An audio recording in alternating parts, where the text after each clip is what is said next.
नमस्कार, पेश आज का न्यूज पॉइंट में अब ज्ञान प्रकाश। आज जिस मसले पर हम बात करेंगे वो आप सबसे हमसे जुड़ा हुआ है। एक प्रयोग था, एक एक्सपेरिमेंट था जो जनवरी की सर्दी में हुआ, ऑड और इवन का।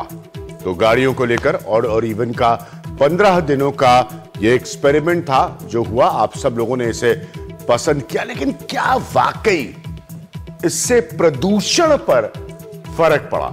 अब ये एक्सपेरिमेंट का दूसरा चरण, दूसरा फेज चल रहा है 15 से 30 अप्रैल तक का। कोई भी चर्चा करने से पहले मैं अपने पॉइंट्स आपके सामने रखना चाहता हूं। आप फेसबुक और ट्विटर दोनों के माध्यम से आप मेरे इन पॉइंट्स पर अपनी राय भेज सकते हैं, और साथ में अगर आपको ये नहीं सही लगते तो इन्हें रिजेक्ट भी कर सकते हैं, नकार भी सकते हैं। मेरा पहला पॉइंट है, प्रदूषण कम हो रहा है या सिर्फ ट्रैफिक? यह बहुत बड़ा फर्क है, प्रदूषण के कम होने का और ट्रैफिक के कम होने का। यह दोनों के बीच का एक बहुत बड़ा फर्क है। दूसरा पॉइंट जो मेरा है वो यह है कि क्या ऑड इवन एक लंबे समय का फॉर्मूला हो सकता है? बड़ी सारी चर्चाएं हो रही हैं कि यह क्या हमेशा के लिए कर देना चाहिए, या इसको 15 दिन से ज्यादा बढ़ाकर करना चाहिए, या इस पर अलग अलग राय और सजेशंस आ रहे हैं कि क्या इसको 1 महीने का करना चाहिए। क्या यह लंबे समय का फॉर्मूला हो सकता है बेहतर दिल्ली के लिए? क्या ऑड इवन में प्रदूषण कम हुआ था? खास तौर पर जो मैं कह रहा हूं, हवा का प्रदूषण कम होने की बात, एयर पोल्यूशन, क्या ये इससे कम हुआ था उन 15 दिनों में जो जनवरी का समय था?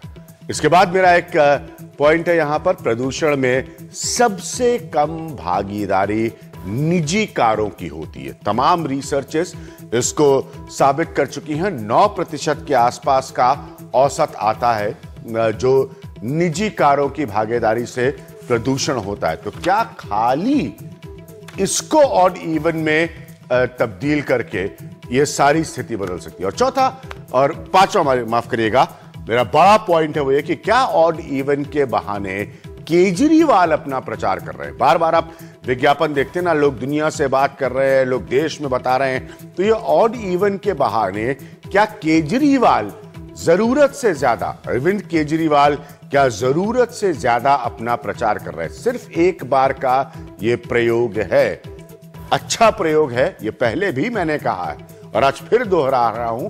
क्या इसके वो नतीजे आ गए हैं कि केजरीवाल साहब अपना जो है टेलीविजन और विज्ञापन के माध्यम से अपना इतना जबरदस्त प्रचार शुरू कर देते? ये मेरे 5 पॉइंट्स हैं, इन पर आप अपनी राय मुझे लगातार भेजिए। एक्सपर्ट्स होंगे मेरे साथ यहां पर और उनसे मैं पूछूंगा इसके बारे में।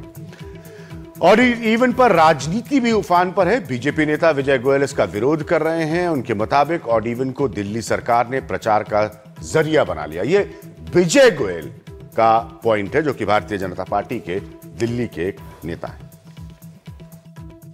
दिल्ली के मंत्री गोपाल राय की गांधीगिरी भी बीजेपी नेता विजय गोयल को इनके इरादे से डिगा न सकी। अपने ऐलान के मुताबिक सोमवार को अपने घर से ऑड नंबर की गाड़ी लेकर निकले और 200 मीटर बाद ही रोक लिए गए। तो ऑड इवन से कोई एतराज नहीं है जी, वो ऑड इवन की कमियां अपनी जगह पर है, पर मेरा आज का एतराज इसी पे है कि करोड़ों रुपया क्यों फूका गया। लेकिन विजय गोयल ने एक कानून जानबूझकर तोड़ा और 2 कानून आदतन टूट गए। न उनके पास ड्राइविंग लाइसेंस मिला और न ही गाड़ी का इंश्योरेंस। नतीजा 2000 की जगह 3500 रुपए की चपत लगी। मैं गाड़ी नहीं चलाता हूँ, मेरा ड्राइवर चलाता है। आज विरोध करने के लिए मैंने गाड़ी चलाई थी। मैंने जो चालान कटवाया वो 2000 का इसलिए कटवाया क्योंकि मैंने नियम तोड़ा है, वो मुझे तोड़ने के लिए निकला था। मेरे जो इंश्योरेंस के पेपर थे वो मैंने ट्रैफिक पुलिस को भिजवा दिए हैं। तो मैं समझता हूँ सारी चीज़ साफ है। मुख्यमंत्री अरविंद केजरीवाल ने भी विजय गोयल पर चुटकी सी ले ली। विजय गोयल जी बिना लाइसेंस के गाड़ी चला रहे थे, उनका ये तो बड़े खतरनाक। अच्छा, आपके लिए ऑड इवन से प्रदूषण कितना कम होगा ये बाद में पता चलेगा, लेकिन इस गर्मी में राजधानी का राजनीतिक पारा इससे जरूर गर्म हो गया है। नई दिल्ली से जगदीश प्रकाश के साथ शारिक खान, एनडीटीवी इंडिया। मैंने जो कुछ बुनियादी सवाल पूछे थे वो लगातार चलते रहेंगे इस प्रोग्राम में। आप मेरे फेसबुक के फैन पेज पर और साथ में ट्विटर पर भी आप मुझे अपनी राय दे सकते हैं। ज़्यादा ज़रूरी है सुनीता नारायण की राय जानना, जो कि आप सब जानते हैं इन मसलों से बहुत लंबे समय से जुड़ी हैं। साथ में हमारे साथ खुद विजय गोयल साहब मौजूद हैं और साथ में संजीव झा है जो कि आम आदमी पार्टी को रिप्रेजेंट करे। सुनीता नारायण, आपके आर्टिकल्स में पढ़ रहा था, उसमें से आपने जो बिजनेस स्टैंडर्ड में 17 जनवरी को लिखा है वो आर्टिकल में खास तौर पर पढ़ रहा था, तो आपने कहा कि आपकी दलील ये है कि odd even is an emergency measure and you can't use an emergency measure as a proxy for long term solution. यानी कि ऑड इवन एक आकस्मिक स्थिति का फॉर्मूला है, इसको आप दूरगामी बनाकर लॉन्ग टर्म बनाकर आप नहीं इस्तेमाल करिए। सुनीता, आज भी इस बात को मानती हैं आप? बिल्कुल बिल्कुल। अभिज्ञान, देखिए आपने 2 सवाल, मुझे लगता है बहुत जरूरी सवाल सबके सामने रखे हैं। एक तो क्या ऑड इवन से प्रदूषण के ऊपर फर्क पड़ता है, और दूसरा आपने पूछा उसके साथ जुड़ा हुआ सवाल है कि अगर फर्क पड़ता भी है तो तब इसको क्या लंबे अरसे तक चलना चाहिए कि नहीं। मैं इन दोनों चीजों का जवाब देना चाहूंगी। बिल्कुल बिल्कुल। पहली चीज तो अभिज्ञान, देखिए सुनीता, मैं चाहूंगा कि आप थोड़ा डिटेल में बताएं, इसलिए क्योंकि ये जनता से जुड़े बड़े बुनियादी सवाल है और मैं चाहता हूं कि जनता एक्सपर्ट ओपिनियन को समझे। मैं ये भी जानता हूं कि आप और मेरे जैसे लोग प्रदूषण कम होने के पक्ष में है, उसके बढ़ने के पक्ष में कतई नहीं है। बिल्कुल बिल्कुल। मुझे लगता है कि हम सब आज प्रदूषण से त्रस्त हैं। मुझे नहीं लगता किसी पॉलिटिकल पार्टी के अंदर, जब मैं भी चर्चा देखती हूँ, कोई प्रदूषण के विरोध में है, घटाने के विरोध में। मगर अभिज्ञान, जो 2 सवाल आपने पूछे थे, पहला सवाल है कि क्या इससे प्रदूषण के ऊपर फर्क पड़ता है, और दूसरा सवाल था कि क्या ये लंबे अरसे तक ये चलना चाहिए। पहली चीज अभिज्ञान, जब जनवरी में 2 हफ्ते तक ये चला, हमने उसके बाद जो डीपीसीसी के आंकड़े हैं, हमने 10 स्टेशन का एनालिसिस किया और हमने देखा कि अगर आप दिसंबर और जनवरी के अंदर देखें तो ये आप कतई नहीं कह सकते कि प्रदूषण घटा था जनवरी में उन 15 दिनों में। मगर आप ये जरूर कह सकते हैं कि उन 15 दिनों में जब ऑड एंड इवन लागू था शहर के अंदर, तो जितना प्रदूषण बढ़ सकता था, क्योंकि उन 15 दिन आपको याद होगा अभिज्ञान, बिल्कुल हवा नहीं थी, सर्दी का मौसम था, बारिश हुई नहीं है, इसका मतलब धूल मट्टी बहुत है हवा के अंदर, तो कितना प्रदूषण का जो अंग्रेजी में पीक कहते हैं, पीक हो सकता था, वो नहीं था। तो मैं आपके सामने और आपके माध्यम से इतना ही कहना चाहूंगी अभिज्ञान कि देखिए प्रदूषण के ऊपर फर्क पड़ेगा, क्योंकि गाड़ियां और कंजेशन का एक संबंध भी है। दूसरी चीज ये याद रखिए कि ठीक है, गाड़ियों से खाली 10% प्रदूषण होता है, मगर तभी भी अगर आप आधी गाड़ियां सड़कों से हटा देते हैं तो फर्क पड़ता है प्रदूषण पे। मगर ये एक लॉन्ग टर्म मेजर नहीं है, ये एक इमरजेंसी मेजर है, और अगर आप इसको लॉन्ग टर्म मेजर की तरह इस्तेमाल करेंगे, बार बार लाएंगे, हर महीने लाएंगे, तो क्या होगा कि लोग या तो दूसरी गाड़ी खरीदेंगे, सेकेंड हैंड गाड़ी खरीदेंगे, या 2 लाइसेंस प्लेट बना लेंगे। तो आपको इन्फोर्समेंट के लिए और इसके इफेक्टिव यूज के लिए एक गाड़ियों को इंक्लूड करना है, 2 व्हीलर्स को इंक्लूड करना है, ड्यूरेशन बढ़ाना है, और इस सब चीज के लिए लॉन्ग टर्म जो एक्शन है, आपको पब्लिक ट्रांसपोर्ट बढ़ाना है। तो ये सब चीजों के साथ ऑड इवन होना चाहिए, ऑड इवन बट जरूरी है। मैं इसकी बहुत बड़ी आपसे एक पॉइंट में जरूर पूछूंगा, विजय गोयल और आम आदमी पार्टी के रिप्रेजेंटेटिव के पास जाने से पहले, ये केजरीवाल साहब भी बाकी नेताओं की तरह बड़ा अपना जल्दी जल्दी विज्ञापन करने लगते हैं। तो केजरीवाल खुद जो एडवर्टाइजिंग कर रहे हैं अपनी के साथ, दिल्ली ने कमाल कर दिया और दुनिया से फोन आ रहे हैं, आपको लगता है ये सही है? क्योंकि एक ही बार का अभी तक प्रयोग है, इंतजार कीजिए, कोई नहीं चाहता कि देश की राजधानी प्रदूषित नजर आए, लेकिन केजरीवाल साहब तो एकदम मतलब कमाल हो गया, चमत्कार हो गया। आप सुनिए, दिन में 25 बार मैं एडवर्टाइजमेंट आपको सुनाऊंगा। ये थोड़ा सा ओवरसेल तो नहीं हो रहा है सुनीता आपके हिसाब से? आप तो इतने वर्षों से काम कर रही हैं इस पर। अभिज्ञान मुझे माफ करेंगे, मगर मुझे माफ करेंगे, देखिए ये एक पॉलिटिकल सवाल है। हाँ। मैं समझती हूँ हर पॉलिटिशियन अपना ढंडोरा बहुत अच्छी तरह से पीटता है और वो उनका हक है। मेरा सवाल ये है कि क्या जब अगली बार सर्दी आएगी क्या प्रदूषण नीचे जाएगा कि नहीं, क्या बसेस आएंगी सड़क पे, क्या और चीजें होंगी कि नहीं। अगर ये नहीं होगा तो मुझे लगता है अगर किसी चीफ मिनिस्टर ने प्रदूषण को एक मेजर प्लैंक बनाया है तो अगली सर्दी जब प्रदूषण बहुत बढ़ता है और अगर घटेगा नहीं तो मुझे लगता है उनकी जवाबदेही बढ़ेगी इसको लेके। पॉइंट। विजय गोयल साहब, आप तो विरोध जता रहे थे और बगैर इंश्योरेंस और लाइसेंस के आप गाड़ी चलाने लगे। बताइए आपसे लोग क्या सीखेंगे फिर? अभिज्ञान, ये कोई इशू है जो आप बात कह रहे हैं? नहीं, मैं पूछ रहा हूं, आपको क्या लगता है कि नहीं, बिल्कुल नहीं, मैं लोग क्या सोचेंगे? विरोध करने का तरीका तो समझ में आ गया। आप जो पूछ रहे हैं वो बड़ा इंपॉर्टेंट पॉइंट है सर। मैं आम हाँ, कि विरोध आप जताइए, लोकतंत्र में लेकिन बाद में पता चला कि साहब आप तो कागजों के साथ ही गाड़ी नहीं चला रहे। अगर आप कहें तो मैं शुरू करूं? हाँ, बोलिए सर, बोलिए प्लीज। देखिए, मैं आम जनता का आदमी हूं जाकर, मैं कभी गाड़ी नहीं चलाता, मेरे ड्राइवर चलाते हैं जाकर। हाँ। मेरे पास सारे कागज थे आज। हाँ। सिवाय लाइसेंस के। हाँ। वो मेरे लाइसेंस का नहीं काट रहे थे चालान। मैंने उनको कहा मेरे लाइसेंस का चालान काट दीजिए।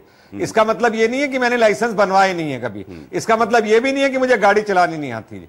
कानून का उल्लंघन किसी से भी गलती से हो सकता है। फिर मैंने तो सिर्फ 100 गज चलाई थी। पर मुझे यह देख के बड़ा दुख होता है कि मीडिया के लिए आज ज्यादा इंपॉर्टेंट यह है कि मानो एमपी जो है वो सर्वगुण संपन्न है, उससे कभी किसी प्रकार से कोई गलती नहीं हो सकती। हाँ। मेरा आपसे सिर्फ इतना ही विरोध है कि आज इशू ये नहीं है। मेरा जो विरोध था, सुनिए, कोई एतराज नहीं है, आप विरोध कर रहे थे, मुझे उससे भी कोई एतराज नहीं है।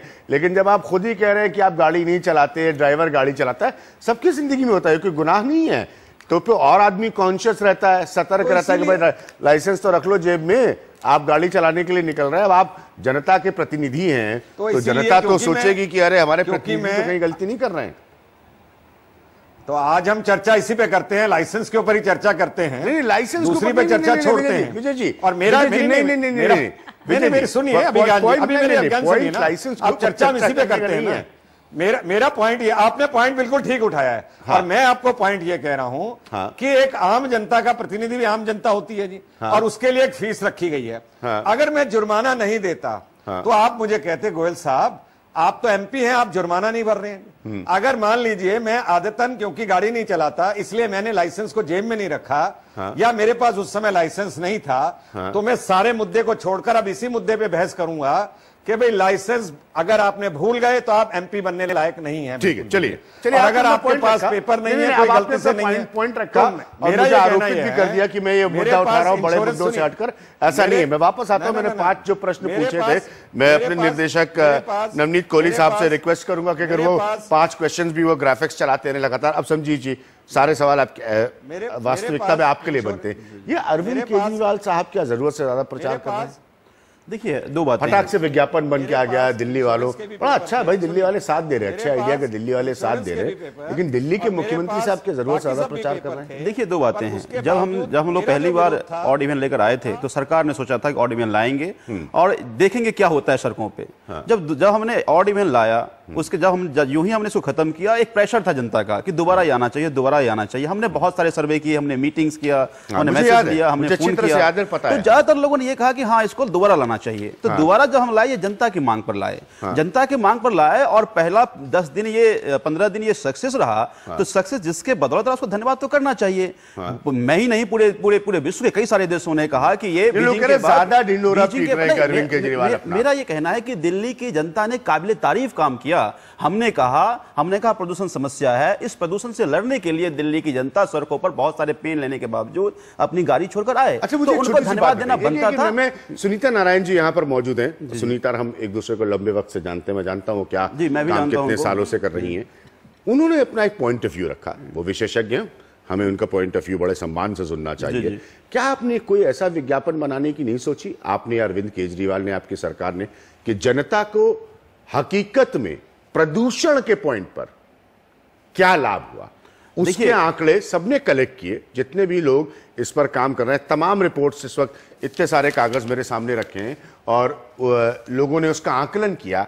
आप लोग इसका विज्ञापन नहीं किया आप लोगों ने कि आपको एक्चुअली फर्क क्या पड़ा। देखिए बहुत सारी भ्रांतियां हैं जनता के मन में, जनता समझती है अच्छा फॉर्मूला है, लेकिन बहुत सारी भ्रांतियां जनता के मन में। जनता को यह समझना चाहिए कि 10% ही वेहिकुलर पोल्यूशन होता है, वेहिकुलर पोल्यूशन का योगदान से 10% होता है। देखिए आप जब हमने ये इवन ऑड स्कीम जब हम सड़कों पर लाए, प्रदूषण कम हुआ, कंजेशन कम हुआ, ये डिबेट का विषय हो सकता है। अगर मुझे आप पूछे कि क्या लाभ हुआ, तो सबसे बड़ा लाभ जो मैं देखता हूं, दिल्ली में प्रदूषण एक समस्या है, ये दिल्ली की जनता के बीच में ये गया, एक डिबेट का विषय बना। जब ये डिबेट का विषय बना तो आप भी कह रहे हैं कि 10% व्हीकल पॉल्यूशन है, 40% PM10 है। मेरा कि एक एक लोगों के बारे के मन में ये समझ बनी, लोग समझ पाए कि आज वास्तव में प्रदूषण है किस तरह का, क्या क्या चैलेंजेस हैं और क्या क्या हमें करना पड़ेगा। तो ये तब हुआ जब हमने शुरुआत किया। अगर मैंने शुरुआत नहीं किया होता तो शायद इस तरह का डिबेट का विषय नहीं बनता, दिल्ली की जनता इसको समझ नहीं पाती और इसको चैलेंज की तरह लेकर हम इसको ठीक नहीं कर पाते।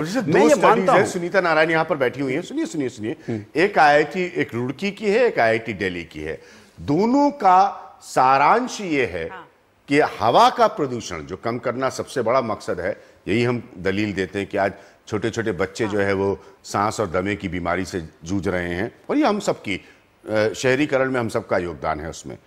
इसमें कोई बड़ा बदलाव नहीं और ना ही कोई बड़ी बात कही जा रही है कि आने वाले 15 दिन में अगर आपने इसको वापस लागू किया, जो समय आज चल रहा है, कोई बड़ा बदलाव होगा। तुम हासिल क्या कर रहे हैं, हम अचीव क्या कर रहे हैं? नहीं, मुझे लगता है एक कंफ्यूजन की स्थिति है। मैं बिल्कुल ये नहीं कह स्टडीज को मैं कोट कर रहा हूं, मैं कतई विशेषज्ञ नहीं उस पॉइंट पर। नहीं, मैं उस पे जाता भी नहीं, वापस लाऊंगा सुनीता, वो जो स्टडी होगा शायद ठीक होगा, मैं उस पे नहीं जाता। मैं दूसरी बात बताऊं, ये एक कंफ्यूजन, सुनीता आपको समय दूंगा, इनको सुन लो। एक कंफ्यूजन जो है, मैं बिल्कुल नहीं कह रहा हूं कि हम अगले महीने से हर महीने 15 दिन बिल्कुल चलाएंगे ही चलाएंगे। हमने कहा था जनता के मांग पर हमने इस 15 दिन को इंप्लीमेंट किया। कई सारे चैलेंजेस आए, कई सारे सवाल आपके जरिए, पर्यावरणविद के जरिए, लोगों के जरिए हमारे पास आ रहे हैं। हम इसकी भी एनालिसिस करेंगे, अगर जरूरत पड़ा तो हम इसको इंप्लीमेंट करेंगे, अगर जरूरत नहीं पड़ा और जो स्टेप लेने हैं, जैसे मैं मानो PM10 की बात कर रहे हैं, डस्ट पॉल्यूशन की बात कर रहे हैं, हमने कहा कि दिल्ली में डस्टिंग करने जा रहे हैं, वैक्यूम क्लीनर हम लोग ला रहे हैं। इसी तरह से कई सारे वेस्टेज को जला करके पॉल्यूशन होता है, उसको रोकने के लिए हमने एक ऐप लॉन्च किया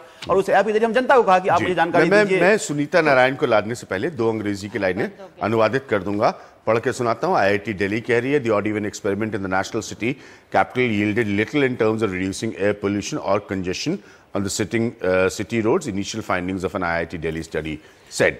यानी कि पहले प्रयोग में राष्ट्रीय राजधानी में देश की हवा का प्रदूषण कम होने में कोई बड़ा योगदान नहीं हुआ। IIT रुड़की के स्टडी की पहली लाइन ये कहती है, The odd and even formula for carbs implemented in Delhi from January 1st to 15 this year failed to bring significant improvement in air quality। यानी कि ये हवा के प्रदूषण और स्तर में बेहतरी लाने में पूरी तरह से नाकामयाब रही। ये 2 स्टडीज, मैं आपकी स्टडी से सहमत हूं। हम ऐसी बहस करेंगे कि लोग सुने और समझे।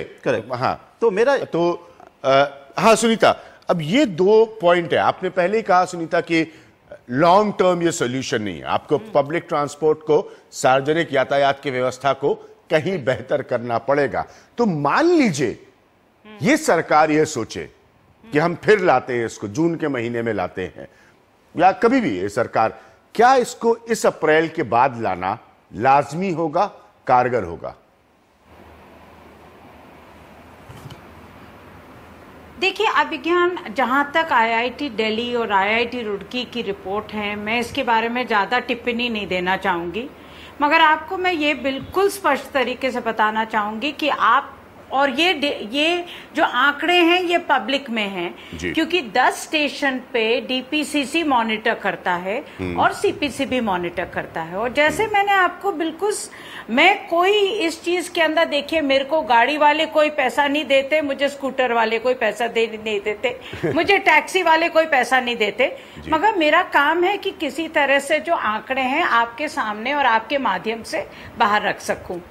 अगर आप देखें जनवरी के अंदर, और ये देखिए, ये आपको कंपैरिजन करना पड़ेगा, क्योंकि आपको ये देखना पड़ेगा कि मौसम कैसा था, क्या हवा थी, क्या ऐसा मौसम था कि प्रदूषण बढ़ सकता था और कितना घटा।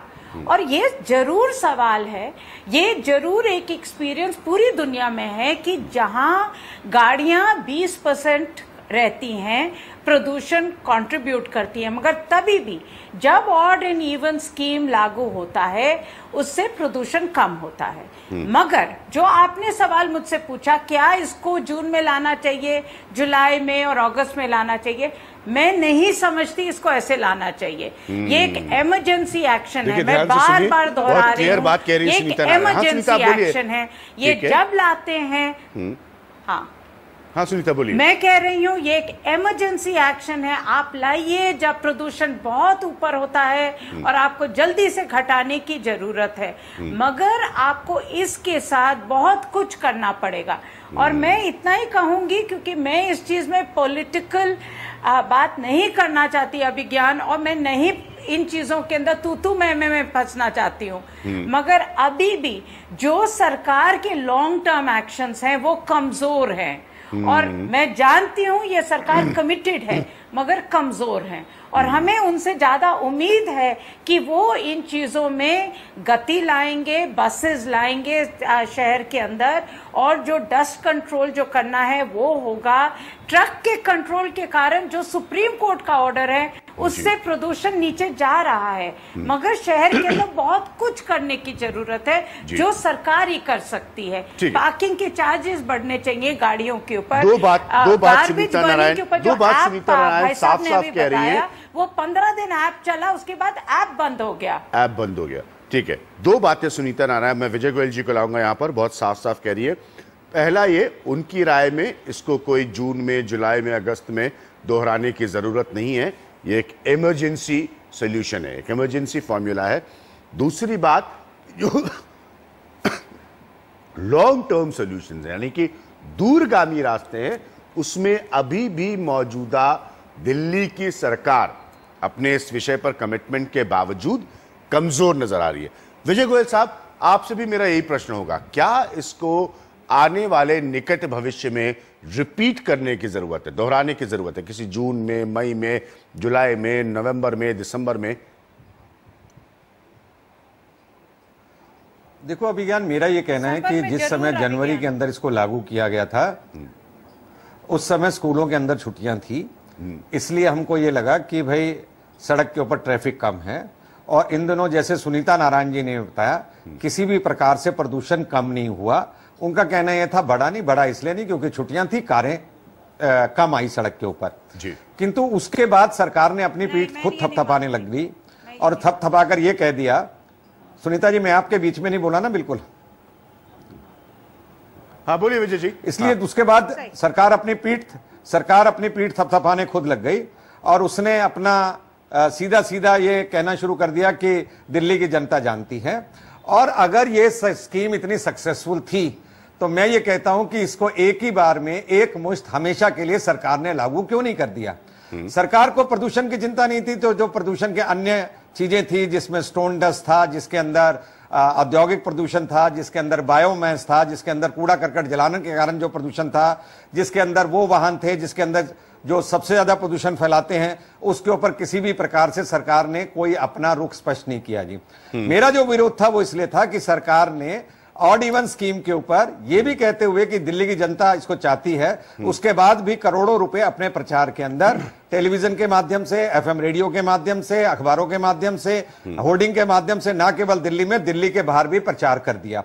अभी मेरे पास जो फिगर्स हैं वो साफ तौर से बताती हैं कि ये जो ऑड इवन की स्कीम है, ये जो अलग अलग जगह पर हैं, जैसे कि मंदिर मार्ग पे जो 12 अप्रैल को 40 थी वो 106 हो गई, पंजाबी बाग में 41 से 151 पहुंच गया PM 2.5, आनंद विहार के अंदर 55 से 168 पहुंच गया, आरकेपुरम में 74 से 151 पहुंच गया।